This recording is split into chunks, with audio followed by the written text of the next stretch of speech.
Student भाई लोग, आते हैं हम लोग स्टार्ट करेंगे इलेक्ट्रोलाइसिस को आगे। आज हम लोग का टारगेट ये रहेगा कि फ्रेडल ऑफ इलेक्ट्रोलाइसिस को पढ़ना है, यानी कि इलेक्ट्रोलाइसिस का क्वांटिटेटिव एस्पेक्ट को पढ़ने का टारगेट है। पिछले क्लासेज में मैंने कुछ क्वेश्चंस दिए थे कि इस क्वेश्चन को आप लोग इलेक्ट्रोलाइसिस करवाओ और इलेक्ट्रोलाइसिस करवाने के बाद उसका क्या प्रोडक्ट बनता है कैथोड पर और क्या चीज बनता है एनोड पर। देखिए, बहुत सारा बच्चा लोग क्या किया है, भेजा उसको बना करके, मैं बताऊंगा नहीं, बस थोड़ा हिंट दे देता हूँ। बहुत सारा लड़का MgOH2 का इलेक्ट्रोलाइसिस करवाना है तो बच्चा सब तोड़ दिया है ऐसे, Mg पर एगो चार्ज और प्लस OH को ऐसे कर दिया है। बताइए, ऐसा पॉसिबल है? ऐसे टूटता है क्या कहीं पे? क्या मैंने बताया था कभी याद है तो AXBY है। मैंने बोला था कि अगर कोई कंपाउंड हो या इलेक्ट्रोलाइट हो, कोई भी चीज हो, अगर इसको आपको ब्रेक करना है तो ये इसके कोफिशिएंट में जाएगा। तो X लेफ्ट साइड एलिमेंट पे पॉजिटिव चार्ज, कितना पॉजिटिव, जितना B कितना है, B का कितना नंबर से Y, तो यहाँ पर होता है आपका Y प्लस ये इसका कोफिशिएंट जाएगा तो Y B है, इस पर माइनस कितना A का जितना है ये आपका X होता है। इसको तुम तोड़ेगा तो इसका मैग्नीशियम का कोफिशिएंट कितना है 1, यहाँ पर हो गया।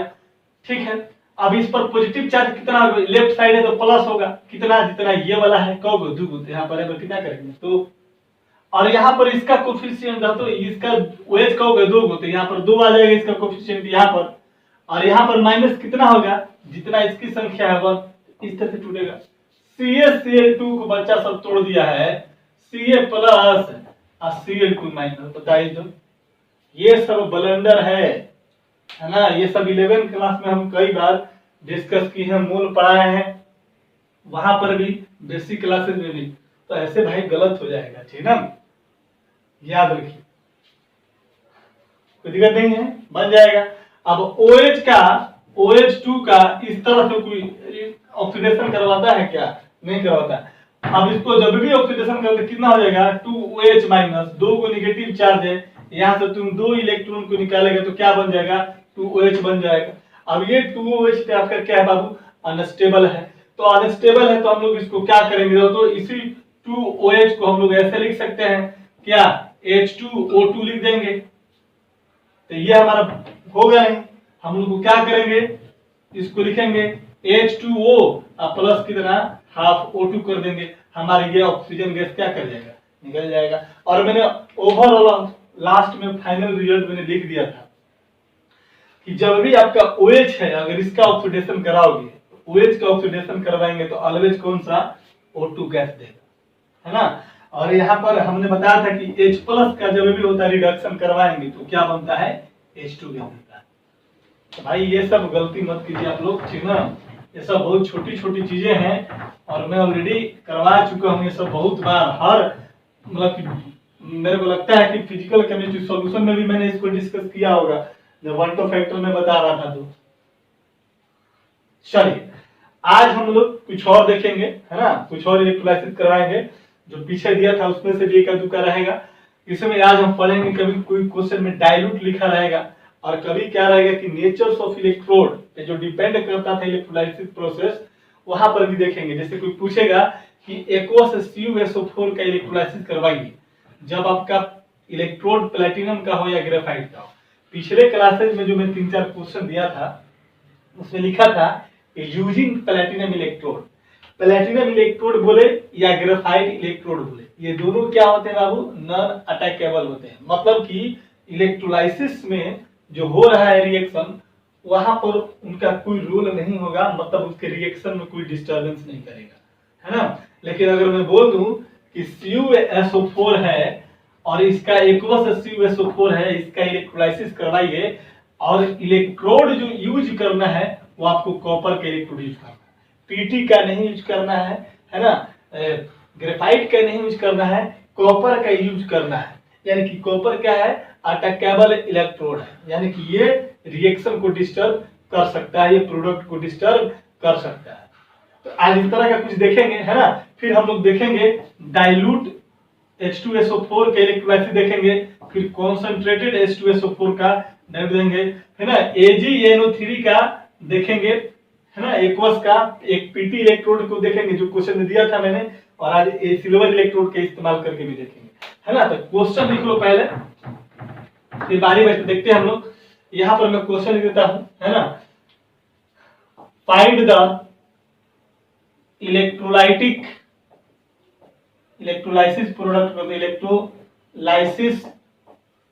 प्रोडक्ट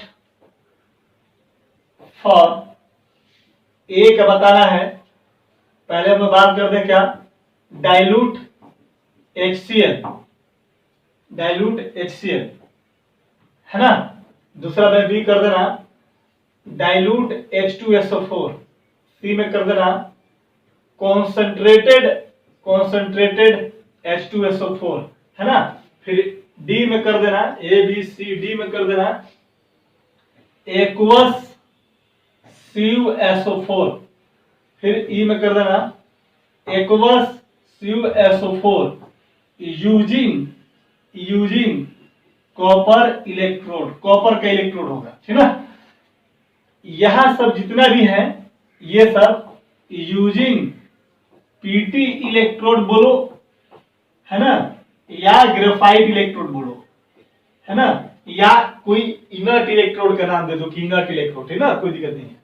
तो एक्वस CuSO4 का हम लोग क्या करेंगे, कॉपर इलेक्ट्रोड के साथ इसका हम लोग इलेक्ट्रोलाइसिस करवाएंगे, तो क्या बनेगा। और एक और लिख लेना, ये हो गया, एक एफ में लिख लेना एक्वस AgNO3 करवाएंगे, और यूजिंग पीटी इलेक्ट्रोड या ग्रेफाइट इलेक्ट्रोड, और यहां पर कर देना जी में, हालांकि ये मैं क्वेश्चन आपको दिया था, पता नहीं बनाए कि नहीं बनाए, और जी में लिखना एक्वस AgNO3 यूजिंग क्या बाबू, सिल्वर इलेक्ट्रोड, Ag इलेक्ट्रोड। आज इतना कर देते हैं बस, इसके बाद आपको से ज्यादा क्वेश्चन पूछा ही नहीं है ना, आना पूछेगा आपसे कभी। चलो देखते हैं बारी बारी से। याद करो, ये हमारा क्या है, डाइल्यूट HCl का इलेक्ट्रोलाइसिस करवाना है। देखो पिछले क्लासेस में मैंने बोला था कि एक्वस HCl का क्या होगा या एक्वस CaCl2 का क्या होगा, किसी भी चीज का था। एक्वस जैसे ही मैं बोलता था तो एक्वस में H2O आ जाता था। यहां पर डाइल्यूट बोल दिया तो डाइल्यूट का मतलब होता है कि सॉल्वेंट की अमाउंट क्या होगी, ज्यादा हो, विद रिस्पेक्ट टू क्या बाबू, सॉल्यूट का। यही होता है कि सॉल्वेंट की मात्रा क्या हो, बहुत ज्यादा। कोई सॉल्वेंट स्पेसिफाइड नहीं है, तो इसका मतलब कौन सा सॉल्वेंट होगा, वाटर होगा।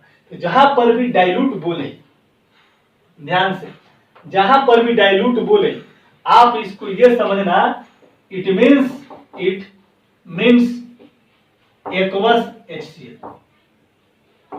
आई बात समझ में। अब एक्वस HCl का कर्म आता है, डाइल्यूट HCl हो जाएगा, सिमिलर चीज है, कोई चेंजिंग नहीं होने वाला है, बस तो सिर्फ नाम से कंफ्यूजन होता है बच्चों को, है ना, कि यहाँ पर डाइल्यूट लिख दिया तो क्या बनेगा, यहाँ पर एक्वस लिख दिया तो क्या बनेगा।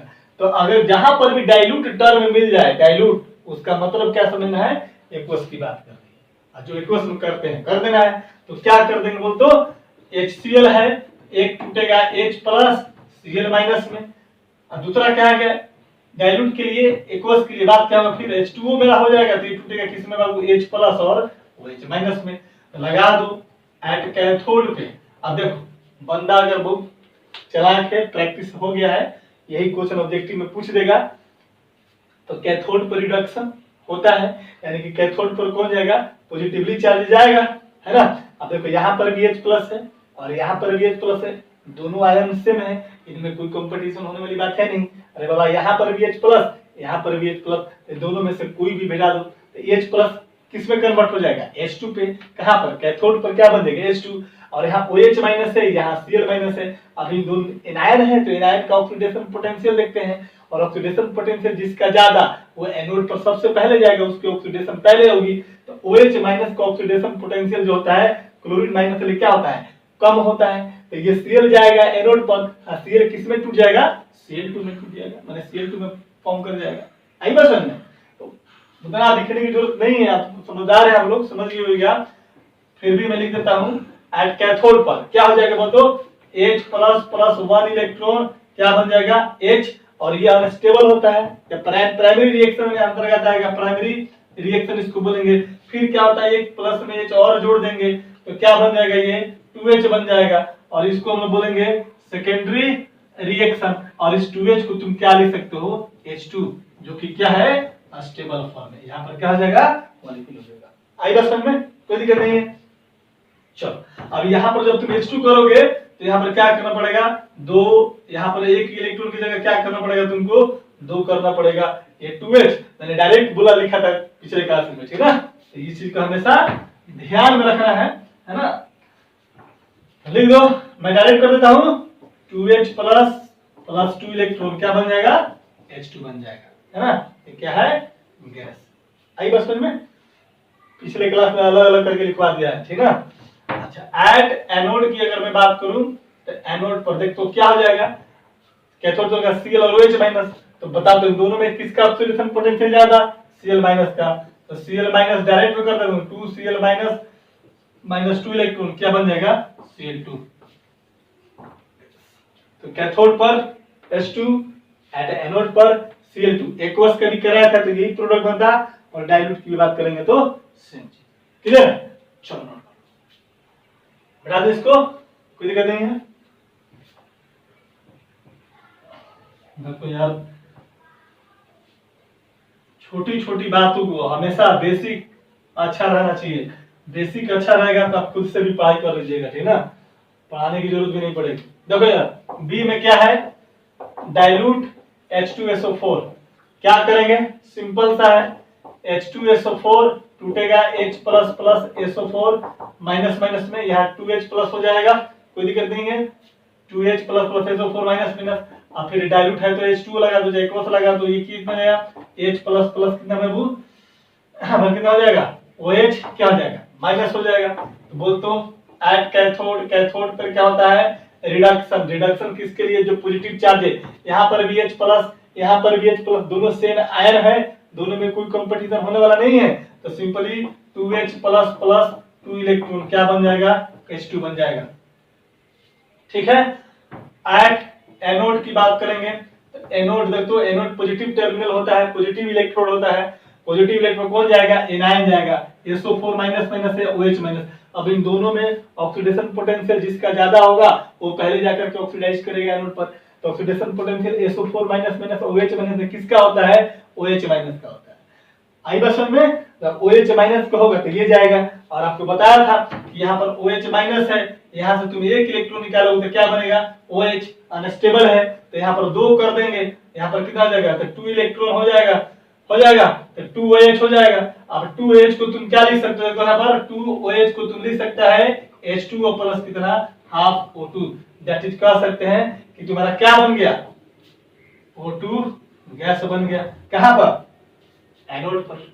आगे बात समझ में, इस तरह लिखना है। अब ज्यादा ऐसे नहीं करना है, बस सिंपल सिंपल चीजें हैं, छोटी छोटी चीजें हैं, बस कुछ भी नहीं होता। नोट करो, आगे बढ़े।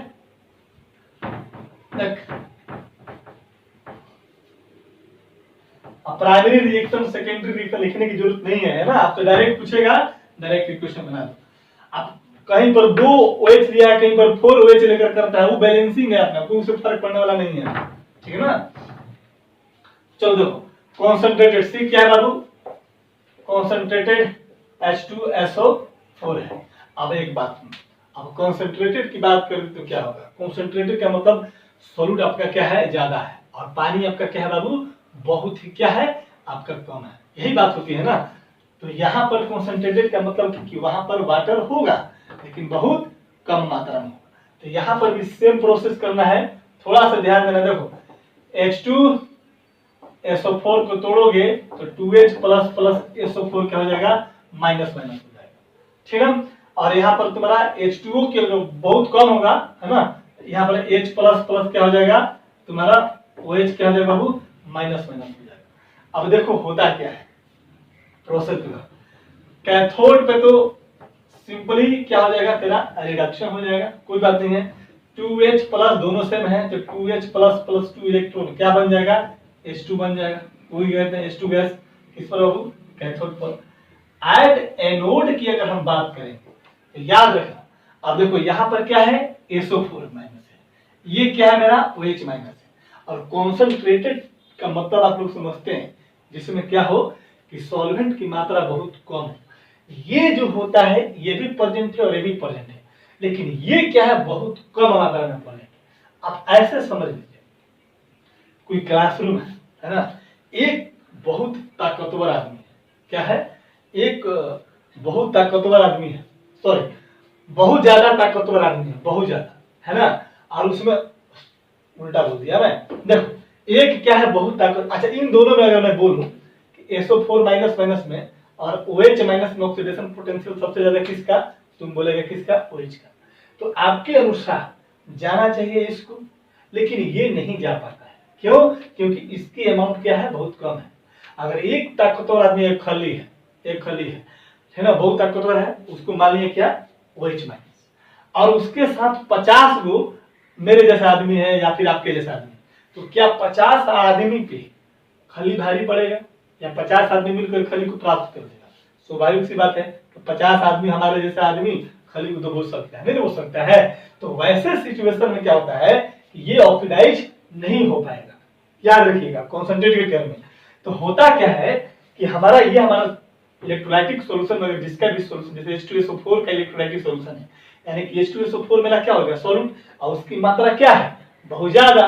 तो यहाँ पर क्या होगा कि SO4 जो माइनस माइनस है, यानी कि SO4 जो आयन है, इसको बोलते हैं सल्फेट आयन। क्या बोलते हैं इसको बाबू, सल्फेट आयन होता है।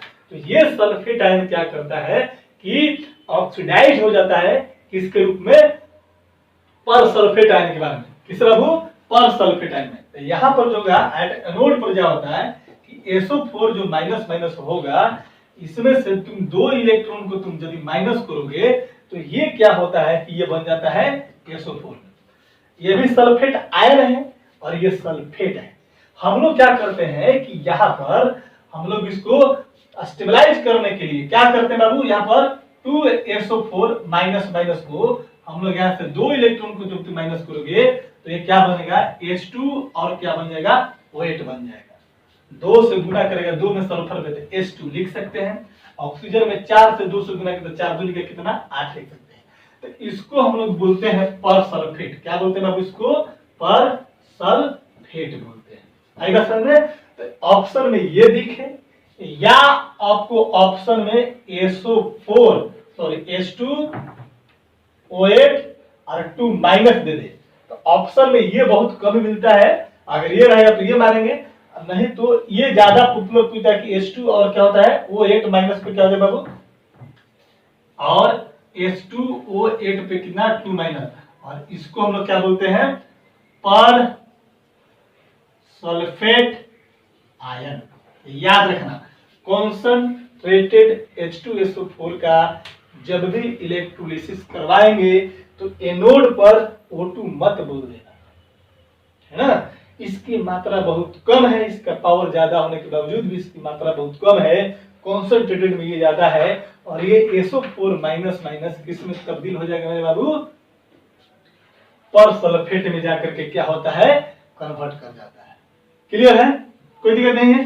चलो याद रखना इसको, वेरी इंपॉर्टेंट, VVI पूछता है ना, कंफ्यूज कर रहे लड़का सब दिमाग में रहेगा OH है तो O2 बना दो, है ना, इस तरह से नहीं, हमेशा ध्यान रखिएगा कॉन्सेंट्रेटेड के केस में सल्फेट आयन पर सल्फेट आयन में क्या होता है, चेंज हो जाएगा, ठीक है ना। हमने इक्वेशन के अनुसार लिखा है ना, इस तरह से तेरे कंफ्यूज करने की जरूरत नहीं है। यहाँ पर अनस्टेबल है और यहाँ पर जाकर क्या होता है, स्टेबल हो जाता है, ठीक है ना। ये याद रखिएगा कॉन्सेंट्रेटेड H2SO4 ग्रुप, ठीक है। चलो आगे बढ़े, हो गया। जहां जहां अब ये क्वेश्चन पूछ चुका है ना, जेई मेन में पूछ चुका है क्वेश्चन, है ना, देख लीजिएगा मिल जाएगा आपको। इसके बाद हो गया एक्वस SuSO4 का, ये सब हम लोग क्या पढ़ रहे हैं, यूजिंग प्लेटिनम इलेक्ट्रोड या ग्रेफाइट इलेक्ट्रोड, है ना। एक्वस SuSO4 का जब देखो तो डी में है एक्वस SuSO4, वेरी सिंपल भाई, एक्वस है तो क्या हो गया, देख तो SuSO4 है और इसके साथ क्या मिलेगा, H2O मिलेगा, यही ना मिलेगा।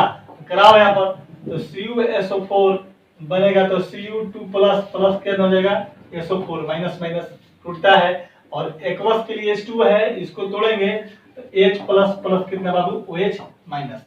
अब देखो तो एट कैथोड, कैथोड पे क्या होता है बाबू, रिडक्शन होता है। कैथोड कैसा चार्ज होता है, कैसा चार्ज इलेक्ट्रोड होता है, निगेटिव चार्ज होता है।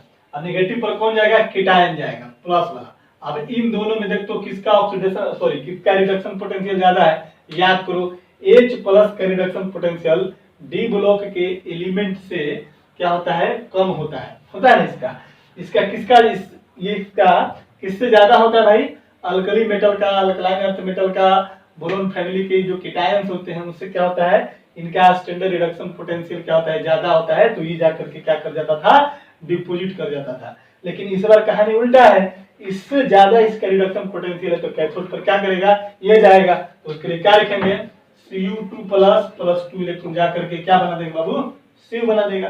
यानी कि कैथोड पर क्या चल गया, कॉपर जाके डिपोजिट हो गया। अब एनोड की बात करेंगे, एट एनोड की, देख तो एनोड पर क्या क्या प्रेजेंट है, एनोड पर क्या जाएगा, एनोड पॉजिटिव टर्मिनल है, एनोड पर क्या जाएगा मेरा, एनोड पर क्या जाएगा, निगेटिव जाएगा। तो जब एनोड पर हमारा जब निगेटिव जाएगा, एनोड पर क्या जाएगा बाबू हमारा, जब निगेटिव जाएगा तो हम लोग क्या करेंगे, देख तो एट एनोड हमारे पास ये बच गया और हमारे पास क्या हो गया, ये बच गया। अब इन दोनों के केस में किसका ऑक्सीडेशन पोटेंशियल ज्यादा है, जिसका ऑक्सीडेशन पोटेंशियल ज्यादा वो जाकर के उस पर डिपोजिट करेगा। क्लियर होगी बात। तो यहाँ पर ऑक्सीडेशन पोटेंशियल SO4 का है कि OH माइनस का, तुम बोलोगे सर OH माइनस का, तो भैया OH माइनस मैं डायरेक्ट ही देता हूँ, कोई दिक्कत नहीं है ना। तो इलेक्ट्रॉन क्या बन जाएगा, यहाँ पर H2O प्लस कितना बाबू, हाफ O2, यानी कि एनोड पर कौन सा गैस, O2 गैस बनेगा, और कैथोड पर कौन सा, कॉपर। ठीक, कोई दिक्कत नहीं, जल्दी से नोट लो, आगे बढ़े।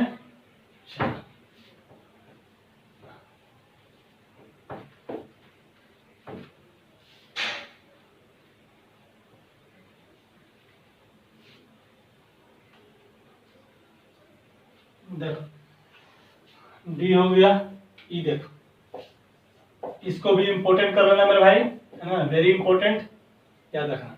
एक्वस CuSO4 है, यूजिंग कॉपर इलेक्ट्रोड है, इलेक्ट्रोड किसी का, कॉपर का, है ना।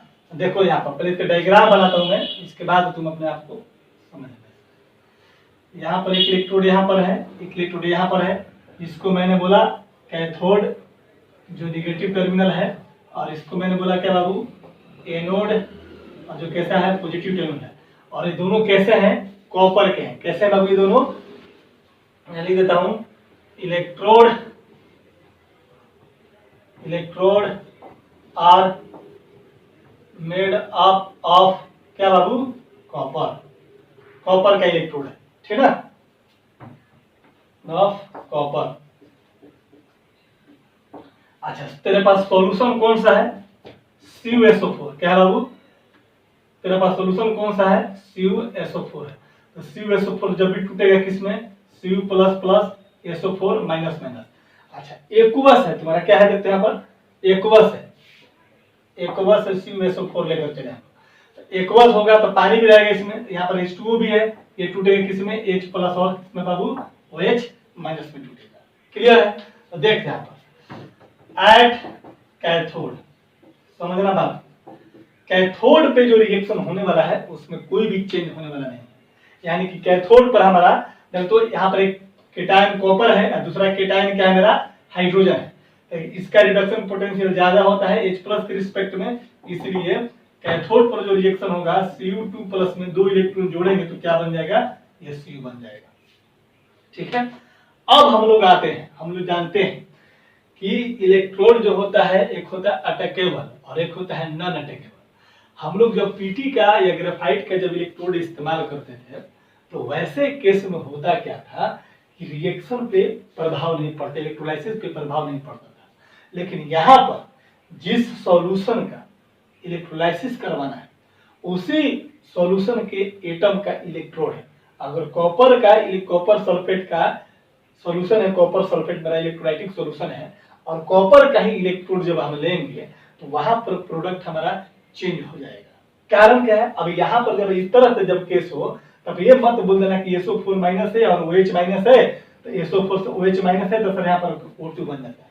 बिल्कुल नहीं, होता क्या है, देखो कॉपर है, यहाँ से Cu प्लस प्लस है और ये Cu प्लस इस पर लगातार जाते रहेंगे, तो लगातार जब इस पर जाएगा तो इस सॉल्यूशन में Cu प्लस प्लस की कॉन्सेंट्रेशन क्या होती जाएगी, कम होती जाएगी। और जब कॉन्सेंट्रेशन जब इसके पास जब कम होते चला जाएगा तो वैसे सिचुएशंस में क्या होगा, ये जो हमारा कॉपर का जो इलेक्ट्रोड है, ये जो हमारा कॉपर का जो इलेक्ट्रोड है, ये भी कॉपर का ही है ना, ये जो कॉपर का इलेक्ट्रोड है ये क्या करता है कि ये कॉपर क्या करता है कि Cu प्लस में चेंज हो जाता है, और Cu प्लस में चेंज होकर के फिर से सॉल्यूशन में Cu प्लस की कॉन्सेंट्रेशन को मेंटेन कर देता है। समझिए मैं क्या बोल रहा हूं, यहाँ पर नॉर्मली हमारा क्या था, CuSO4 का एक्वस CuSO4, और हमने क्या किया कि यहाँ पर इलेक्ट्रोलाइसिस करवाया, इलेक्ट्रोलाइसिस करवाया तो कॉपर प्लस प्लस किस पर गया, कैथोड पर, मैंने यहाँ पर दिखा दिया। धीरे धीरे इस कॉन्सेंट्रेशन से, इस मतलब कि सॉल्यूशन में, इलेक्ट्रोलाइटिक सॉल्यूशन से Cu प्लस धीरे धीरे क्या होते जाएगा, कम होते जाएगा, ठीक है। जैसे जैसे कम होते जाएगा तो क्या करेगा कि ये जो कॉपर है ना, ये कॉपर क्या करेगा कि ये कॉपर धीरे धीरे अपने आप को डिजोल्व करते जाएगा। क्या करते बाबू, डिजोल्व करेगा। डिजोल्व का मतलब होता है कि ये कॉपर जो है ये Cu प्लस प्लस में चेंज होगा। अब कोई कॉपर Cu प्लस प्लस में चेंज होता है, इसका मतलब कि कॉपर ने 2 इलेक्ट्रॉन को लॉस किया होगा, प्लस यहाँ पर क्या करेगा, यहाँ पर 2 इलेक्ट्रॉन क्या करेगा, लॉस करेगा। अब इस रॉड ने, इस इलेक्ट्रोड ने जब इलेक्ट्रॉन जब लॉस किया तो ये इलेक्ट्रॉन क्या इस इलेक्ट्रोड पे जाएगा, क्या ये इलेक्ट्रॉन जो लॉस हुआ क्या इस इलेक्ट्रोड पे जाएगा, नहीं। क्यों, क्योंकि निगेटिव और निगेटिव के बीच में क्या होगा, रिपल्सन। तो इस कॉपर रॉड ने, इस कॉपर इलेक्ट्रोड ने कॉपर को कॉपर प्लस प्लस में डाला और ये इलेक्ट्रॉन फिर से इस पर क्या हो गया, चला गया। अब चला गया, आई बात समझ में, कोई दिक्कत नहीं है। तो होता क्या है कि इस सॉल्यूशन में ये क्या हुआ कि कॉपर ने अपने आप को सेल्फ क्या कर दिया, ऑक्सीडाइज कर दिया। ऑलवेज याद रखिएगा दोस्त, है ना, एनोड पर हमेशा, एनोड पर क्या होता है, एट एनोडिक रिएक्शन में देखेंगे, एट एनोड आपको पता है कि एट एनोड पर क्या होता है, ऑक्सीडेशन होता है। तो यहाँ पर क्या होता है, किसका ऑक्सीडेशन हुआ, कॉपर का ही ऑक्सीडेशन हुआ, और कॉपर का ही क्या होता है, रिडक्शन हुआ। तो यहाँ पर मैंने देख लिया कि कॉपर यहाँ पर गया Cu प्लस प्लस, इस पर गया रिडक्शन, और ये जो कॉपर है, जो हमारा एनोड का जो कॉपर, एनोड इलेक्ट्रोड वाला जो कॉपर है वो Cu प्लस प्लस में चेंज हो गया, और ये Cu प्लस प्लस में चेंज हो गया, यानी कि कॉपर ने क्या किया कि Cu2 प्लस में प्लस 2 इलेक्ट्रॉन इधर दे दिया, है ना।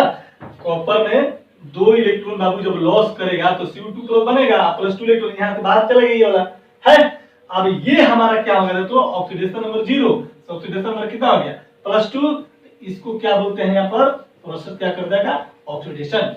इसका मतलब ये है, जरा देख तो यहाँ पर क्या लिख सकते हैं, during the electrolysis of aqueous CuSO4 using, क्या यूज करेंगे बाबू, यूजिंग Cu इलेक्ट्रोड देखे ना, the Cu plus plus get reduced at cathode, ठीक है। और एंड क्या लिख सकते हैं, Cu get oxidised into Cu plus plus at क्या बाबू, एट एनोड, याद रखना। तो कोई क्वेश्चन पूछ देगा कि बताइए मेरे को कि एक्वस CuSO4 का इलेक्ट्रोलाइसिस करवाएंगे, जब हम लोग इलेक्ट्रोड क्या इस्तेमाल करेंगे, तो कॉपर, तो बोलेगा कि कैथोड पर क्या बनेगा, कॉपर, एनोड पर क्या बनेगा, कॉपर का ऑक्सीडेशन हो जाएगा। कौन सा कॉपर मेरे भाई, एनोड वाला कॉपर, ठीक है, नोट कर लीजिए। बाकी क्या होता है कि CuSO4 हम आगे पढ़ेंगे डिब्लोक्लेन में, तो कॉपर जो है, जो कॉपर प्लस प्लस है, ये ब्लू कलर का होता है। कैसा होता है? ब्लू कलर का होता है। तो यहाँ से ब्लू कलर यहाँ पर जब चला जाएगा तो कहेंगे कि सॉल्यूशन से Cu प्लस प्लस हट गया, तो Cu प्लस प्लस का ब्लू कलर क्या होता है? धीरे धीरे डिसअपियर करते जाएगा। लेकिन यहाँ पर पॉसिबल नहीं है। यहाँ से Cu ब्लू कलर इस पर गया तो फिर यहाँ से Cu फिर से आ गया। ये सॉल्यूशन में पहले से था CuSO4, यहाँ से Cu गया इस पर, इधर से फिर से Cu निकल गया। तो यहाँ पर कॉन्सेंट्रेशन भी मेंटेन रहेगा, इस सॉल्यूशन का कॉन्सेंट्रेशन भी मेंटेन रहेगा, डिक्रीज नहीं होगा ना इंक्रीज होगा। और यहाँ से क्या होगा कि blue colour of copper always maintain रहेगा। जबकि नॉर्मली हम लोग एको से CuSO4 का प्लेटिनम इलेक्ट्रोड या ग्रेफाइट इलेक्ट्रोड के द्वारा हम इलेक्ट्रोलाइसिस जब करवाते थे तो ये ब्लू कलर से क्या हो जाता है?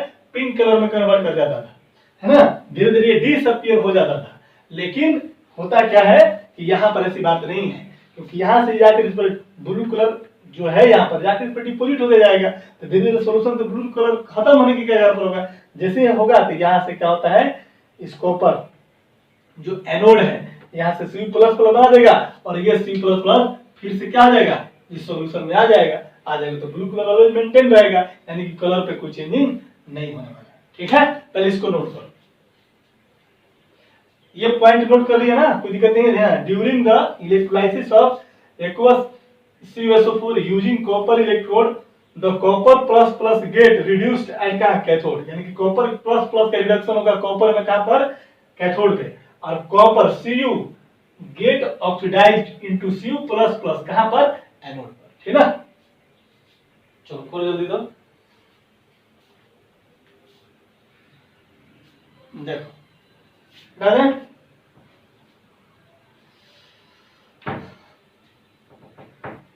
इसी में लिख लीजिएगा, किसमें?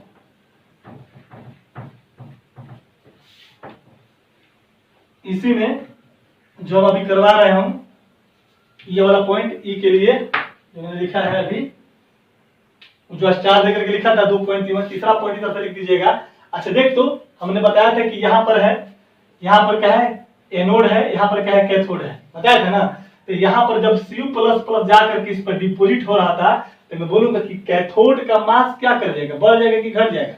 कैथोड पर जाकर के Cu प्लस प्लस जब डिपोजिट होगा तो कैथोड का मास क्या कर जाएगा? बढ़ जाएगा। और एनोड का मास क्या कर जाएगा? डिक्रीज कर जाएगा। अब ये कॉपर है भाई बेचारा, डिजोल्व होते जाएगा, ये कॉपर बार बार इधर कॉपर प्लस प्लस देते रहेगा, तो इसकी मास क्या होगा? डिक्रीज होने लगेगा। लिखेंगे the mass of cathode increases, the mass of anode decreases। बोल सकते हैं concentration of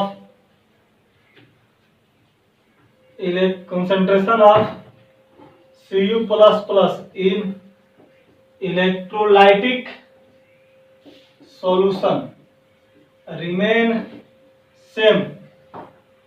और बोल सकते हैं द कलर ऑफ CuSO4 यानी कि ब्लू रिमेन सेम। याद रखना, ये किसके लिए है? जब हम लोग एक्वस CuSO4 का हम लोग इलेक्ट्रोलाइसिस करवा रहे हैं कॉपर इलेक्ट्रोड के साथ, तो ये सारे क्या मिले? ये सारे के सारे ये सब आपके ऑब्जर्वेशन है। क्या बाबू? ऑब्जर्वेशन है ना। ये सब चीजें थोड़ा सा ध्यान दीजिएगा, कभी कभी पूछ लेता है। चलो आगे बढ़े, कोई दिक्कत नहीं है। हमेशा इस चीज का ध्यान रखना कि अगर इलेक्ट्रोलाइटिक सॉल्यूशन जो है मेरा, सेम उस इलेक्ट्रोलाइटिक सॉल्यूशन में जो हमारा मेटल है ना, उसी मेटल का अगर इलेक्ट्रोड हम लोग इस्तेमाल करते हैं तो हमेशा याद रखिएगा एनोड पर ऑक्सीडेशन होगा सेम मेटल का ऑक्सीडेशन होगा। ठीक है, जैसे मैंने बोला था कि कॉपर से क्या बन जाता था? कॉपर प्लस प्लस बन जाता था। अगर मैं यही बात करूंगा कि एक्वस AgNO3 पीटी इलेक्ट्रोड में कोई दिक्कत नहीं है, एक्वस AgNO3 है और Ag इलेक्ट्रोड की बात करेंगे तो एक हो जाएगा मेरा NO3, एक OH माइनस। तो OH माइनस क्या होगा? डिस्चार्ज कर जाएगा। नहीं, यहाँ पर क्या है? AgNO3 है और Ag का इलेक्ट्रोड है तो एनोड पर Ag प्लस में चल जाएगा। Cu का इलेक्ट्रोड था तो Cu प्लस प्लस में एनोड पर चल जाएगा, मतलब उसका ऑक्सीडेशन होगा।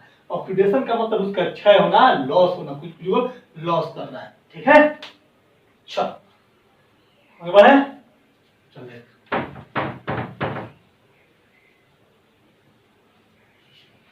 यहां पर देखो, यहां पर क्या है, सिंपल है, ये बन गया एक्वस AgNO3 पीटी इलेक्ट्रोड इस्तेमाल करिए ग्रेफाइट इलेक्ट्रोड, एफ में सिंपल सा भाई, एक्वस AgNO3, एक्वस का मतलब तेरा H2O, AgNO3 आपका AgNO3 तो है ही, यहां से सिंपल कर दो, AgNO3 इलेक्ट्रोलाइसिस जाएगा Ag प्लस प्लस कितना बाबू NO3 माइनस H2O के लिए करेंगे तो H2O टूटेगा किसमें, H प्लस प्लस कितना OH माइनस, मेरे को तो करने की भी जरूरत नहीं है भाई, एक्वस AgNO3 है तो यहाँ पर क्या होगा Ag चल जाएगा कैथोड पर, NO3 माइनस में और OH माइनस में, OH माइनस का ऑक्सीडेशन पोटेंशियल ज्यादा होता है NO3 के रिस्पेक्ट में, तो OH ऑक्सीडाइज होकर के O2 बना देगा, सिंपल सा बात है। यहाँ पर सिंपल में ऐड कैथोड ये कौन सा है, यूजिंग पीटी इलेक्ट्रोड है ना, नॉन अटैकेबल है इलेक्ट्रोड, देखा मैंने लिखवाया था एक दिन कि इलेक्ट्रोलाइसिस प्रोडक्ट जो होता है तीन फैक्टर पे डिपेंड करता है, तीन चीजों पे डिपेंड करता है, नेचर ऑफ इलेक्ट्रोड पे मैंने बताया था अटैकेबल है कि नॉन अटैकेबल है ना। तो अभी वाली जो कॉपर पे जो मैंने बात किया था कॉपर इलेक्ट्रोड में, तो यहाँ पर प्रोडक्ट चेंज हो गया था ना, क्यों, क्योंकि हमारा इलेक्ट्रोड कैसा है, रिएक्टिव इलेक्ट्रोड है। ऐड कैथोड की बात करेंगे तो कितना हो जाएगा, देख तो Ag प्लस ले एक इलेक्ट्रॉन ऐड करेंगे तो क्या बन जाएगा Ag हो जाएगा, और ऐड एनोड की बात करेंगे तो एनोड पर क्या हो जाएगा, देख तो यहाँ पर नॉन अटैकेबल है, पीटी इलेक्ट्रोड है, अगर Ag इलेक्ट्रोड होता तो Ag से Ag प्लस हो जाता, जिधर से कॉपर प्लस प्लस हो गया था, यहाँ पर कैसा है, नॉन अटैकेबल है, अनरिएक्टिव इलेक्ट्रोड है, तो यहाँ पर क्या हो जाएगा, कोई चेंज नहीं होगा, तब NO3 माइनस है और एक OH माइनस है, ऑक्सीडेशन पोटेंशियल किसका ज्यादा, इसका ऑक्सीडेशन पोटेंशियल ज्यादा, तो ये जाकर के क्या कर जाएगा, डायरेक्ट में लिखता हूं -2 इलेक्ट्रॉन, ये बन जाएगा 2OH, और इसके बदले में तुम्हें 2H को लिख दो, 2OH को क्या लिख सकता है बाबू, H2O प्लस कितना हाफ O2, यानी कि यहाँ पर O2 गैस बनेगा, तो बोलेगा कि एक्वस AgNO3 का जब आप इलेक्ट्रोलाइसिस करवाते हैं तो कैथोड पर सिल्वर देता है और एनोड पर ऑक्सीजन गैस देता है। ठीक है, चलो जल्दी करो, हो गया, चलिए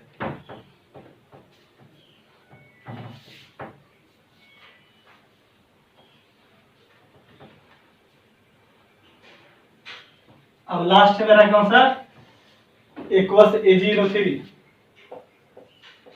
aqueous AgNO3 using silver electrode, याद रखना, तो इसमें मेटल कौन सा Ag, और कौन सा इलेक्ट्रॉन कौन सा Ag है, अगर इलेक्ट्रोड भी सिमिलर हो, इलेक्ट्रोलाइटिक सॉल्यूशन का मेटल क्या सिमिलर हो, तो एनोड पर क्या होगा Ag से Ag प्लस हो जाएगा, यानी कि ऑक्सीडाइजेशन हो जाएगा, तो डायरेक्ट कर लो यहाँ पर AgNO3 पहले टूटेगा Ag plus plus NO3 minus aqueous है तो क्या है H2O है, ये टूटेगा H plus plus OH minus, add cathode की बात करेंगे तो क्या हो जाएगा डियर, बोल तो Ag प्लस कैथोड पर रिडक्शन होगा, पॉजिटिव चल जाएगा, अरे बाबा ये है और ये है, इन तीनों में से रिडक्शन पोटेंशियल सबसे ज्यादा किसका, सिल्वर का, जितने भी डी ब्लॉक के एलिमेंट हैं हाइड्रोजन से उसका ज्यादा रिडक्शन पोटेंशियल, रिडक्शन पोटेंशियल क्या होता है, ज्यादा होता है, तो जिसका रिडक्शन पोटेंशियल ज्यादा होगा वो जाकर के जल्दी से डिस्चार्ज कर जाएगा, तो Ag प्लस एक इलेक्ट्रॉन ऐड करेगा तो क्या बन जाएगा Ag कैथोड पर, और ऐड एनोड पर जो कॉपर वाली जो कहानी हुई थी कॉपर इलेक्ट्रोड के साथ, सेम कहानी AgNO3 का Ag इलेक्ट्रोड के साथ होगा, यानी कि क्या हो जाएगा Ag किस में टूट जाएगा, Ag प्लस में टूट जाएगा by the lose of one electron, तो यहाँ पर क्या हो जाएगा, ये ऑक्सीडेशन, क्या लिख लेना स्टार्ट करके यहाँ पर कि during electrolysis of aqueous AgNO3 using Ag electrode, Ag using silver electrode at cathode क्या बनेगा Ag, और एट एनोड क्या बनेगा Ag प्लस, यानी कि एटोनेट पे क्या होगा Ag get oxidised into Ag plus.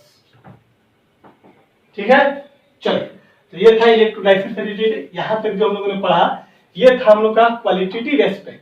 अब हम लोग पढ़ेंगे क्वांटिटेटिव एस्पेक्ट के बारे में कि इसकी क्वांटिटी माने कि अब ये सब जो भी कैथोड पर एनोड पर जो बना उसका अमाउंट कितना बना, उसकी वॉल्यूम को मेजर करेंगे, उसका मास को मेजर करेंगे, उसका मोल को मेजर करेंगे, है ना। चलिए नोट कर लीजिए इसको। आइए अब हम लोग पढ़ेंगे किसके बारे में मेरे भाई, क्वांटिटेटिव एस्पेक्ट्स ऑफ इलेक्ट्रोलाइसिस में। हमने बताया था कि इलेक्ट्रोलाइसिस में दो एस्पेक्ट में स्टडी किया जाएगा। पहला एस्पेक्ट तो ये था क्वालिटेटिव एस्पेक्ट, जिसके अंतर्गत हम लोग ये पता कर रहे थे कि इलेक्ट्रोलाइसिस के दौरान इलेक्ट्रोलाइटिक सॉल्यूशन में जो कॉन्स्टिट्यूएंट आयन जो होते थे वो क्या होते थे, किस इलेक्ट्रोड पे जाकर के डिपोजिट होते थे, उसको हम लोग बोलते थे क्वालिटेटिव एस्पेक्ट। अब हम लोग पढ़ेंगे क्वांटिटेटिव एस्पेक्ट के बारे में, यानी कि जब हम लोग इलेक्ट्रोलाइसिस करवा रहे हैं और इलेक्ट्रोलाइसिस के दौरान कैथोड पर या एनोड पर हमारा जो कॉन्स्टिट्यूएंट आयन है उस इलेक्ट्रोलाइट का कितना डिपोजिट हुआ, उसकी क्वांटिटी को हम लोग मेजर करने वाले हैं। ठीक है, तो हेडिंग देंगे, उसको हम लोग ए करके पढ़े थे, यहाँ पर बी करके पढ़ना, लिखेंगे quantitative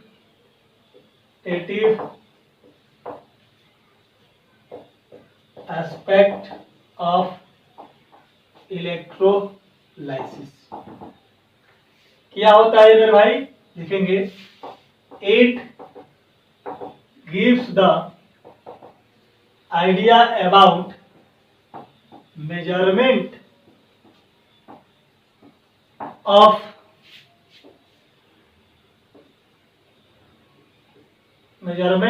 of quantity, measurement of amount करो ज्यादा चलेगा, amount of constituent ion which are deposited at their respective electrode बोलने का मतलब, अगर एनायन है नेगेटिव चार्ज वाला आयन है तो जाएगा एनोड पर, अगर पॉजिटिव चार्ज वाला तो जाएगा कैथोड पर। ये चीजें कहने का मतलब है ना। लिखेंगे the quantitative aspects of electrolysis explained by Faraday. कौन से साइंटिस्ट के द्वारा बाबू, फेराडे एक बहुत ही महान साइंटिस्ट हुआ करते थे। हर चीज में, फिजिक्स में भी जाइएगा तो फेराडे मिलेगा आपको, टेंशन नहीं लेना। जब chemical effect of current sir पढ़ाएंगे आप लोग को तो वहां पर भी फेराडे का लॉ आएगा, ठीक ना। चलिए तो लिखेंगे the Faraday gives two law regarding electrolysis। ठीक है, नोट कीजिए, कौन कौन यहाँ पर कर दो, इधर ये है लिख लो। ए में हम 1 कर लेंगे हम लोग, Faraday first law of electrolysis, और दूसरा में हम लोग पढ़ेंगे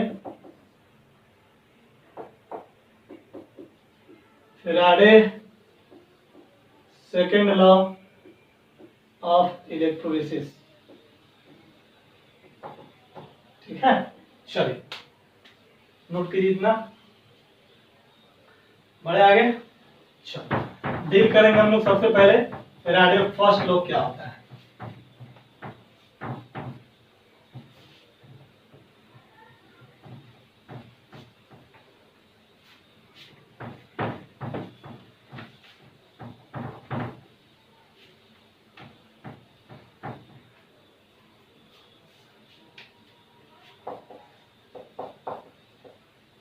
Faraday first law of electrolysis कहता है कि फैराडे फर्स्ट लॉ ऑफ जो इलेक्ट्रोलिसिस होता है, फैराडे साहब ने बताया कि ये कंजर्वेशन ऑफ चार्ज पे क्या है, आधारित है। कोई पूछ देगा आपसे, और नीट में पूछा हुआ भी क्वेश्चन है ये टीएमटी में बहुत पहले, कि Faraday first law of electrolysis जो है based on conservation of mass, conservation of energy, conservation of momentum, conservation of charge. क्या बोलेंगे? Conservation of charge. तो लिखेंगे पहला point, the Faraday first law is based on the conservation of क्या बाबा, charge. ठीक ना। अब देखो क्या होता है, फैराडे लॉ क्या बोलता है उसकी बात करते हैं। यहाँ पर हो तो ये हमारे पास क्या है बाबू, इलेक्ट्रोलाइटिक क्या है, सेल है। ठीक ना। ये इलेक्ट्रोलाइटिक सेल है क्या? अरे गधा, जब तक इसमें सेटअप नहीं तैयार करेंगे कैसे बोल देगा? गच्चा खाए जाते हैं तू लोग, मार के जो है ना तू लोग। ये कंटेनर, इसमें दो मेटल का रड, एक पर पॉजिटिव चार्ज, एक पर नेगेटिव चार्ज। एक को मैंने बोला एनोड, एक को मैंने बोला क्या बाबा, कैथोड, है ना, कैथोड। यहाँ पर मेरे पास इलेक्ट्रोलाइटिक सॉल्यूशन है ना। और हमने इलेक्ट्रोलाइटिक सॉल्यूशन किसका लिया? हमने लिया AB है, इसके अंदर में आया इलेक्ट्रिसिटी, इसके बीच में क्या करेगा, फ्लो करेगा, पोटेंशियल कुछ डेवलप होगा। और यहाँ पर हमारा AB जो है ये टूट जाएगा किसमें मेरे भाई, AB जैसे ही इलेक्ट्रोलाइटिक सॉल्यूशन में आया ये टूटेगा A प्लस और B कितना बाबू, माइनस में। अब ये जो निगेटिव वाला है वो किधर जाएगा, पॉजिटिव इलेक्ट्रोड पे, पॉजिटिव वाला जो किस पे जाएगा, निगेटिव इलेक्ट्रोड पे। तो कहता है क्या, first law, Faraday first law क्या बोलता है अपना फर्स्ट लॉ में, कि इलेक्ट्रोलाइसिस के दौरान ये जो इलेक्ट्रोलाइट है और इस इलेक्ट्रोलाइट का जो कॉन्स्टिट्यूएंट आयन है, दैट इज केटायन और एनायन, ये कहता है कि अपने रिस्पेक्टिव इलेक्ट्रोड पर जाकर के डिपॉजिट कर जाता है। मतलब अगर ये केटायन है तो कैथोड पर जाएगा जो कि नेगेटिव चार्ज है, और जो एनायन है जो नेगेटिव चार्ज जो किस पर जाएगा, एनोड पर जाएगा जो पॉजिटिव चार्ज है। तो कहता है यहां तक तुम लोग देखे थे इलेक्ट्रोलाइसिस एस्पेक्ट, मतलब क्वालिटेटिव एस्पेक्ट ऑफ इलेक्ट्रोलाइसिस। यहां पर कहता है कि कितना गया, कहता है कि ये जो है इस पर कितना डिपॉजिट करेगा और बी जो है इस पर कितना डिपॉजिट करेगा। लॉ कहता है, फर्स्ट लॉ फैराडे लॉ कहता है इलेक्ट्रोलिसिस का, कि ये आयन इस पर कितना डिपॉजिट करेगा, ये डिपेंड करता है कि इसमें कितनी क्वांटिटी फ्लो ऑफ, कितनी क्वांटिटी ऑफ चार्ज फ्लो कर रहा है। यानी कि कह सकते हैं कि अमाउंट ऑफ जो substance deposited at the respective electrode is directly proportional to the charge flow through the electrolytic solution या इलेक्ट्रोड। इस इलेक्ट्रोड के थ्रू कितना चार्ज फ्लो कर रहा है उस पर डिपेंड करेगा कि इसका मास कितना जाके डिपॉजिट कर रहा है ना। तो फैराडे फर्स्ट लॉ इलेक्ट्रोलाइसिस क्या बोलता है मेरे भाई, कहता है Faraday first law of electrolysis कहता है during the electrolysis process the amount of substance which are deposited at the respective electrode is directly proportional to the quantity of electricity passed through the that electrode। ठीक है, यानी कि ये अगर हमारा cathode पर जाता है तो इस इलेक्ट्रोड के द्वारा जितना चार्ज होगा उस चार्ज के डायरेक्टली प्रोपोर्शनल होगा क्या, इस ए का मास। आगे बात समझ में, देखिए यहाँ पर लिखेंगे according to the first law of Faraday, according to the Faraday first law of electrolysis, यहाँ से इन्वर्टेड क्या बदल देना है तो करके, the amount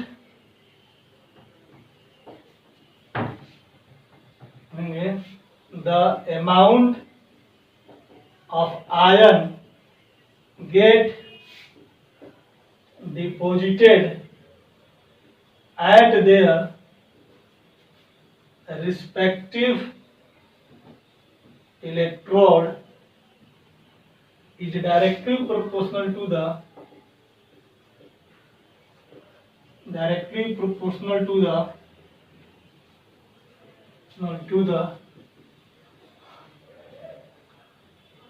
charge flow through the electrode। Inverted comma को बंद कर दें। आई बात समझ में? The amount of ion get deposited या discharge at their respective electrode is directly proportional to the charge flow through the electrode. ये हमारा जो आयन है, कंस्टिट्यूएंट जो आयन है, ये दोनों जो आयन हैं, ये आयन से डिपोजिट करेगा अपने रिस्पेक्टिव इलेक्ट्रोड पर, और कितना डिपोजिट करेगा? कहते हैं कि जितना क्वांटिटी ऑफ चार्ज क्या करेगा, फ्लो करेगा। यानी कि हम कह सकते हैं, पहले नोट करो, इसको नोट करो तो फिर मिटा कर समझाता हूं एक बार। हो गया? कोई दिक्कत नहीं है? चलो देखो, इसका मतलब ये क्या कहना चाह रहा है, इसके नीचे लिखिएगा, दैट इज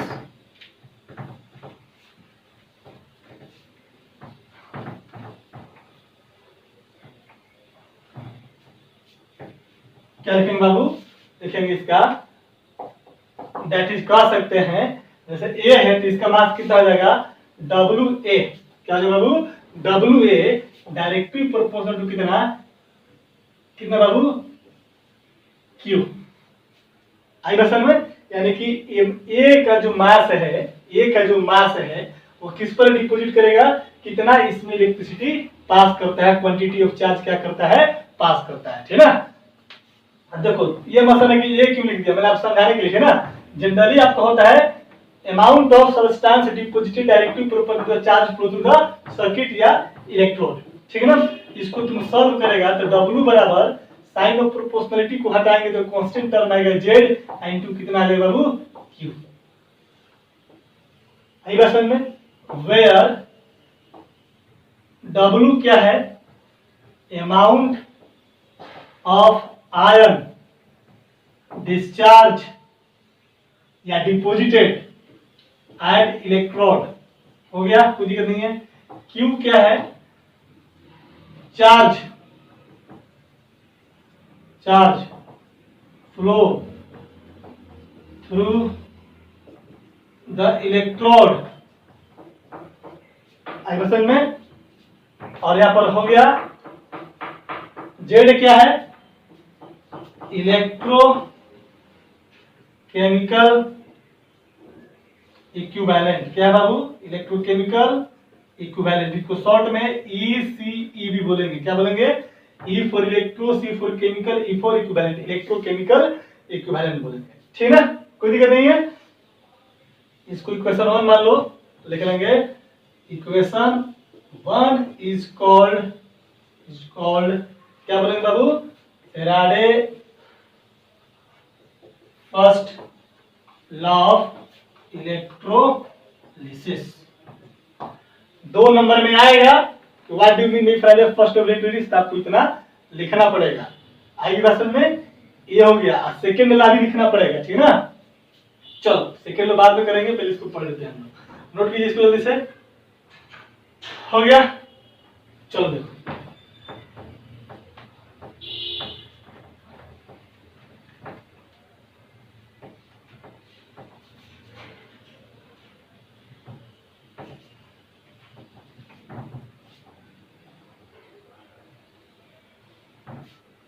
देख तो मेरे भाई, अभी हमने देखा था, अगर मैं बोलूं कि फॉर AB इलेक्ट्रोलाइट की बात करेंगे, AB इलेक्ट्रोलाइट के लिए तो हम बोल सकते हैं कि AB टूटेगा किसमें बाबा? एक A प्लस में और एक किसमें टूटेगा? B माइनस में। अच्छा, अलग अलग सर्किट में जैसे मैंने बोला था यहाँ पर कि ये इलेक्ट्रोड है, एक इलेक्ट्रोड है, इसको हमने जोड़ दिया था बैटरी से, याद है? और यहाँ पर मेरा पॉजिटिव है, ये क्या मेरा नेगेटिव टर्मिनल है, ये सॉल्यूशन है। तो हमने क्या बोला था बताओ तो? यहाँ पर इलेक्ट्रॉन था और यहाँ पर पॉजिटिव चार्ज था, यहाँ पर A प्लस तो पॉजिटिव वाला इस पर जाता था, नेगेटिव वाला इस पर जाता था। तो देख तो निगेटिव जब इस पर जाएगा यानी कि इलेक्ट्रॉन इसमें इधर से ऐसे फॉलो करेगा, इलेक्ट्रॉन याद है। और जब इलेक्ट्रॉन के ऑपोजिट डायरेक्शन में क्या फॉलो करता है, करंट फ्लो करता है। इधर से इलेक्ट्रॉन फ्लो करेगा तो इधर से क्या फ्लो करेगा, करंट फ्लो करेगा। आई बस समझ में ना।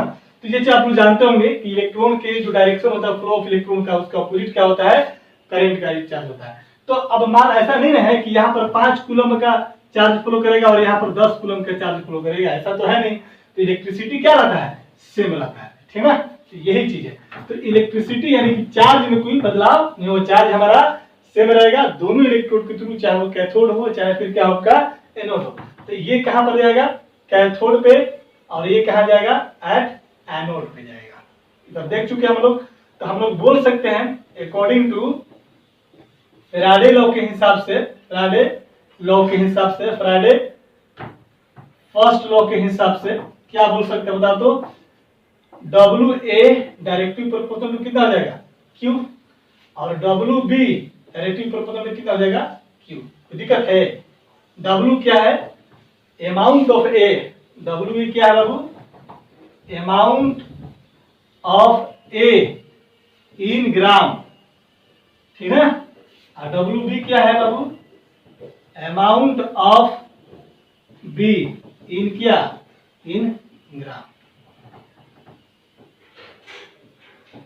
आई बात समझ में, कोई दिक्कत नहीं है।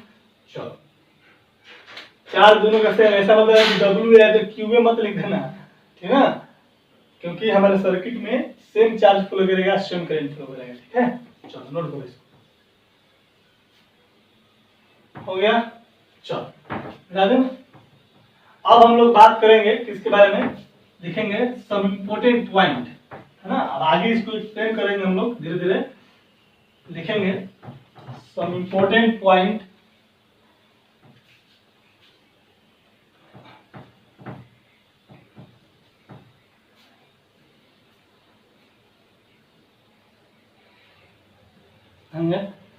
सम इम्पोर्टेंट पॉइंट, देखो बाबू, some important point and calculation regarding first law में Faraday first law, Faraday first law of electrolysis. छोटी छोटी बातें, हाँ तो क्या होता है, सबसे पहले बात करेंगे हम लोग, Q बराबर है तो क्या होता है, Q बराबर I इंटू टी, पढ़े हो गया क्या। चार्ज जो होता है करंट इंटू टाइम होता है। ये कैसे हम लोग जानते हैं, हम जानते हैं कि I जो होता है क्या होता है बाबू, Q बटा टी। अगर बोले हैं कि नंबर्स ऑफ कूलम यानी charge flow per unit time is called क्या बाबू, एम्पियर, करंट उसको बोलते हैं। 9th और 10th में पढ़िएगा कि एक सेकंड में हमारा क्या होगा, एक यूनिट टाइम में कितना चार्ज फ्लो कर रहा है उस वायर से, है ना, उसको क्या बोलते हैं, करंट बोलते हैं। Q बराबर आई टी बोल सकते हैं, या I बराबर Q बाई कितना टी, और टी किस में होता है, टी इन सेकेंड, है टी क्या आपका टाइम है ना। और Q क्या है बाबा बोल तो, I क्या है करंट, इसका यूनिट क्या होता है, एम्पियर। ये सब पढ़ाएंगे सर, यूनिट क्या होता है, एम्पियर। वैसे भी आप लोग पढ़े हुए ये सब चीजें, छोटी छोटी बातें हैं, है ना। टाइम हो गया, आई हो गया, और क्या होता है बाबू, क्यू क्या है, चार्ज, इसका यूनिट क्या होता है बाबू, क्या होता है बाबू, कूलम होता है, कूलम। दूसरा प्रोजेक्ट तो इलेक्ट्रोस्टेट में सब पढ़ाएंगे क्वांटाइजेशन ऑफ चार्ज। तो क्या होता है, क्यू बराबर प्लस माइनस कितना होता है, एन, पढ़ हो जाएगा आप लोग। वेयर एन क्या है, number of charge, sorry number of क्या बाबू, इलेक्ट्रॉन, है ना, और ई क्या है, इलेक्ट्रॉन है, चार्ज ऑन इलेक्ट्रॉन, क्या है, चार्ज ऑन इलेक्ट्रॉन। नहीं तो कितना होता है बोल दो, -1.602 इंटू 10 टू द पावर कितना -19 कूलम्ब। पढ़े हैं क्या? पढ़ो तो लोग। इलेक्ट्रॉन का चार्ज कितना है 1.607, कुछ भी लिखता है 1.607 भी होता है, 1.602 1.603 कुछ भी लिखता है, तो आप 1.6 जरूर याद रखिएगा इंटू 10 टू द पावर कितना -19 कूलम्ब होता है। तो चार्ज ऑन 1 इलेक्ट्रॉन बोलो तो ज्यादा बेहतर है ना? चार्ज ऑन 1 इलेक्ट्रॉन बोलोगे तो ज्यादा बेटर है ना? अब आपको हो सकता है कभी कभी बोल दे कि चार्ज दिया हुआ है, बोलेगा कितना नंबर्स ऑफ इलेक्ट्रॉन पास किया है ना, बोलेगा कि नंबर्स ऑफ इलेक्ट्रॉन इतना है, चार्ज इतना, बोलेगा कि बताइए इलेक्ट्रॉन का चार्ज कितना, कैलकुलेट करेंगे n नंबर के, एक इलेक्ट्रॉन का इतना होता है तो n इलेक्ट्रॉन का कितना होगा, निकल जाएगा। चलिए तीसरा पॉइंट देखो, तीसरा point, according to Faraday first law से हम लोग जानते हैं W बराबर कितना था, बोल तो Z इंटू कितना था, Q था। हम लोग इसको लिख सकते हैं W बराबर Z तो मेरा कांस्टेंट टर्म है, और Q की जगह क्या लिख सकते हैं, I इंटू T लिख सकते हैं क्या, I इंटू कितना T। तो W बराबर क्या होगा ZIT। आपको क्वेश्चन में इलेक्ट्रोकेमिकल इक्विवेलेंट अगर क्वेश्चन में दिया हुआ है और चार्ज न देकर के आपको करंट दिया हो कि 5 एम्पियर का करंट फ्लो करवाते हैं 5 सेकंड में, तो कितना अमाउंट डिपॉजिट करेगा, निकाल सकते हैं कुछ ना। हमेशा याद रखना दोस्त, ये होगा ऑलवेज इन ग्राम। अगर आप क्वेश्चन में मिलीग्राम, किलोग्राम, माइक्रोग्राम जो भी दिया रहेगा तो आप उसको किस में कन्वर्ट कर लोगे, ग्राम में कन्वर्ट कर लोगे, कोई दिक्कत नहीं है। चलो तो हमने Q बराबर D देखा, Q बराबर N देखा, और W बराबर ZQ में हमने Q का वैल्यू पुट करके W बराबर ZIT बना दिया, कोई दिक्कत नहीं है। चलो अब यह कहता है टर्म I जानते हैं, T जानते हैं, W जानते हैं, Q जानते हैं, अब Z के बारे में नहीं जानते हैं, तो लिखेंगे नेक्स्ट पॉइंट चौथा है तो इलेक्ट्रो केमिकल इक्विवेलेंट, इसको हम लोग रिप्रेजेंट करते हैं कितने बाबू, Z से रिप्रेजेंट करते हैं, यही ना। अब Z का डेफिनेशन क्या है ना, आप इधर के एक बार स्क्रीनशॉट लो तो जल्दी से, हो गया। चलिए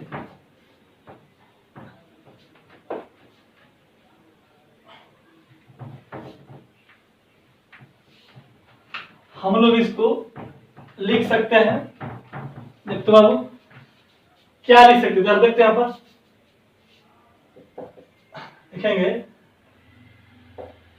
when the value of Q is equal to कितना ले लेंगे 1 कूलम, कितना ले ले बाबू 1 कूलम ले लिया है ना।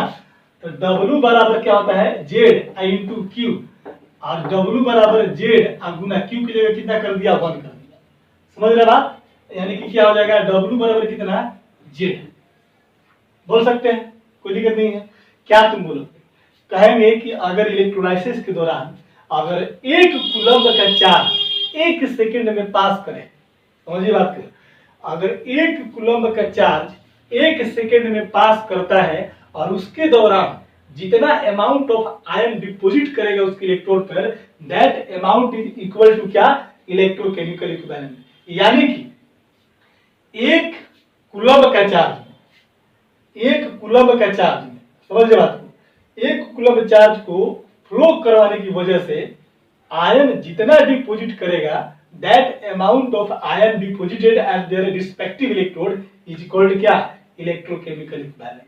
इसी को हम ऐसे भी लिख सकते हैं, देख तो जरा सा, इसको हम लोग ऐसे भी लिख सकते हैं, कैसे, W बराबर क्या होता है Z होता है, I इंटू कितना होता है T होता है। बोलेंगे कि when I बराबर कितना बाबू 1 एम्पियर का करंट है और T बराबर कितना है 1 सेकंड है, हम बोल सकते हैं कि किसी इलेक्ट्रोलाइटिक सॉल्यूशन में एक एम्पियर का करंट 1 सेकंड में फ्लो करवाने की वजह से जितना आयन डिपॉजिट करेगा उसके रिस्पेक्टिव इलेक्ट्रोड पे, दैट अमाउंट इज इक्वल क्या बाबू, इलेक्ट्रोकेमिकल इक्विवेलेंट। अरे बाबा W बराबर Z, I का वैल्यू कितना 1, T का वैल्यू कितना 1, तो W बराबर कितना हो गया Z, नहीं हो गया, आगे बात समझ में, इसका मतलब लिख सकते हैं दैट इज कह सकते हैं the amount of ions deposited at electrode due to passing of 1 coulomb electricity, बोल रहे तो कोई दिक्कत नहीं है, electricity in 1 second is equal to electrochemical equivalent। आई बात समझ में, कोई दिक्कत नहीं है। इलेक्ट्रोकेमिकल इक्विवेलेंट का डेफिनेशन समझ में आ गया। यहाँ से इलेक्ट्रोकेमिकल इक्विवेलेंट क्या है तो पहले इसको समझाना है। When the value of Q बराबर कितना 1 कूलम है तो W बराबर जानते हैं फर्स्ट ऑफ इलेक्ट्रोलाइसिस में क्या जानते हैं W बराबर Z में Q का वैल्यू 1 पुट कर दिया, Z में 1 से गुना कर दिया Z, यानी W बराबर कितना Z, यानी तुम कह सकते हो कि 1 कूलम का चार्ज या 1 कूलम का इलेक्ट्रिसिटी बोलने का मतलब 1 एम्पियर इन कितना में 1 सेकंड में अगर पास कराएंगे और 1 कूलम चार्ज के पास कराने के दौरान उसकी करवाने की वजह से जितना अमाउंट ऑफ सब्सटेंस डिपॉजिट करता है इलेक्ट्रोड पर that amount is equal to the क्या बाबू इलेक्ट्रोकेमिकल इक्विवेलेंट। वही चीज लिखा हूं the amount of ions deposited at electrode due to passing of 1 coulomb electricity in 1 second is equal to electrochemical equivalent. ठीक है, जेड हो गया। चलिए जे इक्विवेलेंट क्या हो गया, डेफिनेशन में हो गया, कोई दिक्कत नहीं है, नोट करो। क्लियर है? आपको क्वेश्चन में बहुत जगह क्वेश्चन में आपको वैल्यू क्या रहेगा दिया रहेगा, है ना, जेड का, और बहुत जगह क्या रहेगा आपका वैल्यू आपको निकालना पड़ेगा। आई बात समझ में?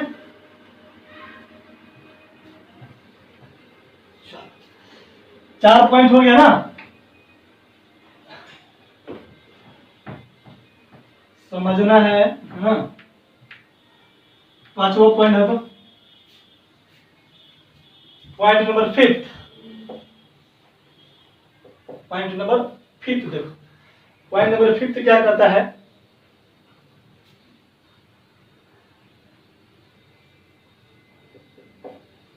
फेराड क्या होता है, फेराड क्या होता है लिखेंगे, it is equal to the charge of 1 mole electron is called faraday.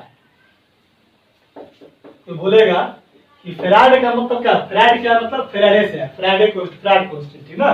तो कोई पूछेगा क्वेश्चन कि फेराड क्या है या कोई क्वेश्चन पूछेगा कि 1 फेराड कितने के बराबर होगा, ठीक ना। तो बोलना है कि फेराड का डेफिनेशन बोलता है it is equal to the charge of 1 mole electron, 1 mole electron का जो चार्ज होगा उसी को क्या बोलते हैं हम लोग, फेराड बोलते हैं। ठीक है, देखो हम लोग जानते हैं वी नो दैट क्या जानते हैं बाबू, चार्ज ऑफ 1 इलेक्ट्रॉन कितना होता है -1.602 इंटू 10 टू द पावर कितना बाबू -19 कूलम होता है। और देखो निगेटिव जब भी नंबर्स ऑफ फेराड निकालिएगा तो निगेटिव साइन नहीं लिखाता, भले कैलकुलेशन इस्तेमाल कर लो लेकिन निगेटिव साइन नहीं लेता, जो भी लेना है इसका मोड वैल्यू लेना है, दैट इज कह सकते हैं कितना 1.602 इंटू 10 टू द पावर कितना 23, सॉरी कितना होता है बाबू -19 कूलम, ठीक ना, कोई दिक्कत नहीं है। अब तो तुम ये भी जानते हो कि चूंकि 1 मोल ऑफ इलेक्ट्रॉन, 1 मोल में कितना इलेक्ट्रॉन होगा, तुम बोलोगे अवोगाड्रो नंबर पढ़ा चुका हूं मोल कॉन्सेप्ट में कि 1 मोल अगर नंबर के टर्म में किसी भी पार्टिकल को रिप्रेजेंट करें कि 1 मोल में कितना इलेक्ट्रॉन, 1 मोल में कितना एटम, 1 मोल में कितना मॉलिक्यूल, तो हम क्या बोलते थे अवोगाड्रो नंबर के बारे में बोलते थे। तो 1 मोल ऑफ इलेक्ट्रॉन में मतलब कितना हो जाएगा 6.022 इंटू 10 टू द पावर कितना बाबू 23 नंबर ऑफ इलेक्ट्रॉन बोल सकते हैं। तो जरा देख तो हमें कहता है कि एक मोल इलेक्ट्रॉन का क्या बाबू जो चार्ज होता है उसी को क्या बोलते हैं फेराड बोलते हैं या इसी को 1 फेराड बोलते हैं। क्लियर हो गया। तो जरा देख एक इलेक्ट्रॉन का चार्ज इतना, तो इतना इलेक्ट्रॉन का चार्ज कितना मल्टीप्लाई कर देंगे क्या, एक मोल इलेक्ट्रॉन का चार्ज बोलता है। एक इलेक्ट्रॉन का चार्ज इतना है और एक मोल में चूंकि इतना नंबर्स ऑफ पार्टिकल प्रेजेंट है, इतना नंबर्स ऑफ इलेक्ट्रॉन प्रेजेंट है, तो इतना नंबर्स ऑफ इलेक्ट्रॉन का चार्ज कैसे निकलेगा, इससे मल्टीप्लाई कर देंगे। अरे बाबा ऐसे समझ 1 रुपया में इतना सारा लॉलीपॉप मिल रहा है तो बोलेगा कि इतना रुपया में कितना मिलेगा, इसमें और इसमें गुना कर देंगे। इसलिए हम लोग कह सकते हैं क्या बोल तो, इसलिए charge on charge of 1 mole electron बराबर कितना हो जाएगा बोल तो 1.602 इंटू 10 टू द पावर -19 गुना कितना बाबा 6.022 इंटू 10 टू द पावर कितना 23 हो जाएगा। कोई 6.023 भी लिखता है ना, उससे कोई मतलब नहीं है। और इसको तुम गुना करोगे लगभग तो 96,500 कूलम आ जाएगा, है ना। और कितना मोल पर मोल, एक मोल इलेक्ट्रॉन का चार्ज कितना 96,500। तो इसी को क्या बोलते हैं फेराड, 1 फेराड। आई बस में दैट इज हम लोग कह सकते हैं, यहां पर लिख देता हूं दैट इज 1 फेराड बराबर कितना बाबू 96,500 कूलम।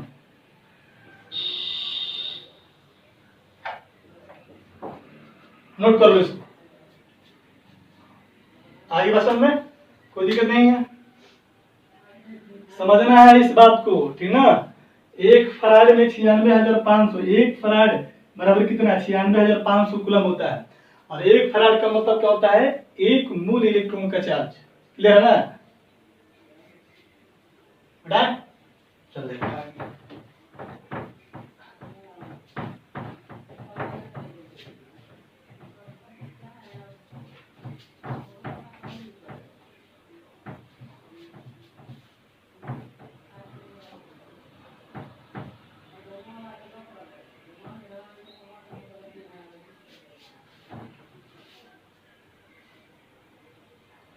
ये 5वां पॉइंट था।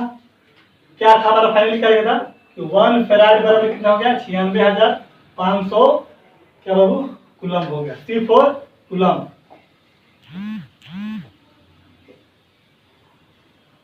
ये क्या मेरा फेराड है, FARAD। तो फेराड को हम लोग शॉर्ट में क्या लिखेंगे F लिखेंगे, ठीक ना। चलो 6वां पॉइंट है। मैं अगर बोलूं कि अगर तुमसे बोलूंगा कि कूलम बराबर कितना हो जाएगा, जब देख तो अच्छा देखते हैं यहाँ पर एक चीज, इसको थोड़ा सा और यहीं से मैं एलिब्रेट कर देता हूँ, यहीं से 1 फेराड बराबर कितना 96,500 कूलम। समझना बात को, हम यहाँ पर बोल सकते हैं कि 1 मोल इलेक्ट्रॉन का चार्ज कितना इतना बराबर बोल सकते हैं हम लोग। इसको बोल सकते हैं कि 1 फेराड बराबर 96,500 कूलम। इसको हम ये भी बोल सकते हैं कि 1 मोल बराबर 1 मोल चार्ज ऑन इलेक्ट्रॉन, 1 ऐसे बोल सकते हैं आप, charge on 1 mole electron, charge of 1 mole electron बराबर कितना 96,500 कूलम। और 96,500 कूलम को तुम क्या बोल सकते हो 1 फेराड बोल सकते हो। यानी कि एक मोल इलेक्ट्रॉन का चार्ज कितना 1 फेराड। इसीलिए मैं बोलूंगा कि 2 मोल इलेक्ट्रॉन का चार्ज कितना, तुम क्या बोलोगे 2 फेराड। यानी कि 2 गुना 96,000 कितना 500। मैं अगर बोलूं कि 3 मोल इलेक्ट्रॉन का चार्ज कितना के बराबर हो जाएगा बोल तो तुम बोलोगे 3 फेराड, यानी कि कितना 3 गुना 96,000 कितना 500 बोल सकता है। मैं बोलूंगा इसलिए n मोल की मैं बात करूंगा, कितना बाबू n मोल इलेक्ट्रॉन का चार्ज, ये चार्ज है 2 मोल इलेक्ट्रॉन नहीं है। चार्ज ऑफ 2 मोल, इसलिए चार्ज ऑफ 3 मोल, इसलिए charge of n mole electron बराबर कितना हो जाएगा, n गुना कितना, F बराबर कितना, n गुना 96,000 कितना बाबू, 500 कूलम।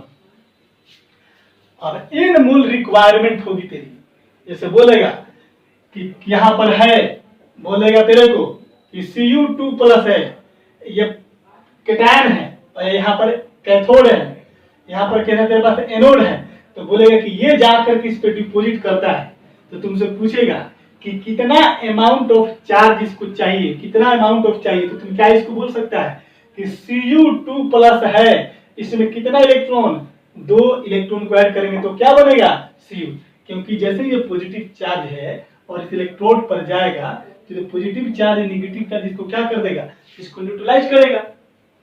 तो बोलेगा कि कॉपर 2 प्लस प्लस ले, कॉपर बनता है तो इसके लिए कितना नंबर ऑफ फैराड चाहिए, तो इसका स्टोइकियोमेट्रिक कोएफिशिएंट कितना, 1, इस इलेक्ट्रॉन का स्टोइकियोमेट्रिक कोएफिशिएंट कितना, 2। हम बोलेंगे क्या बोलेंगे कि इसको स्टोइकियोमेट्रिक कोएफिशिएंट को क्या रीड करते हैं, मोल रीड करते हैं, तो बोलेंगे यहाँ पर कितना, देखो ये 2 मोल हो गया, ये कितना हो गया, 1 मोल हो गया, ये कितना हो गया, 1 मोल हो गया। हम बोलेंगे कि 2 मोल इलेक्ट्रॉन जो होगा रिक्वायर्ड किया जाएगा for the reduction of Cu2 plus का, यानी बोलेंगे कि 2 मोल इलेक्ट्रॉन मतलब कितना फैराड ऑफ इलेक्ट्रिक चार्ज होगा, 2 फैराड है, यानी कितना कूलम, 2 इंटू कितना 96,500, इसलिए charge of n mole electron बराबर कितना, n इंटू F, F क्या बाबू फैराड, n गुना 96,500 कूलम। याद रखना, काम करेगा। और यही तुम्हारा n जो वेयर, n क्या है, number of mole of electron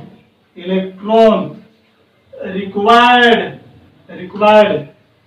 for reduction या ऑक्सीडेशन, क्योंकि भाई इलेक्ट्रोलाइसिस में तो हमारा ऑक्सीडेशन भी होता है और रिडक्शन भी होता है, तो उसके दौरान देख लेंगे। और इसी m को हम लोग बोलेंगे क्या, वैलेंसी फैक्टर, क्या बोलेंगे इसको बाबू, वैलेंसी फैक्टर बोलेंगे। कोई दिक्कत है, कोई दिक्कत है क्या, कोई दिक्कत नहीं होगा, ठीक है ना। तो याद रखना ये सब लैंग्वेज बेस्ड है और क्वेश्चन बनाने में मजा आएगा, ठीक है। जल्दी कीजिए इसको, माय गॉड टाइम हो गया बहुत ज्यादा। मेरे ख्याल से लगता है कि मेरे को छोड़ देना चाहिए, ठीक है ना, यहाँ तक काम कर लीजिए और नेक्स्ट क्लास में इसके आगे अब जेड का कैलकुलेशन पढ़ेंगे, इसके बाद मोल देखेंगे, है ना, और इसके बाद कल क्वेश्चन देखेंगे। तो कल का हमारा जो टारगेट होगा कम से कम 8 से 10 क्वेश्चन होंगे, मिनिमम 8 क्वेश्चन होगा, और इसका जो क्वेश्चन कुछ बचा हुआ है इसको समाप्त कर दिया जाएगा। तो कल हम लोग करेंगे, कल का लंबा लेक्चर जाएगा आप लोग के पास, है ना, आज भी लगभग 1.5 घंटा का लेक्चर हो ही जाएगा, है ना। तो कल इसके आगे हम लोग प्रोसीड करेंगे, है ना, कल कैलकुलेशन मिलेगा, कल आपको होमवर्क भी मिलेगा, है ना, ये करने के लिए इसको समझ लीजिए, ठीक है ना। नेक्स्ट जो पॉइंट होगा, ये पॉइंट नंबर कितना था, 6ठा पॉइंट है ना, देख लेना अपना, ठीक है। चलिए मिलते हैं नेक्स्ट क्लास में दोस्त, ठीक है।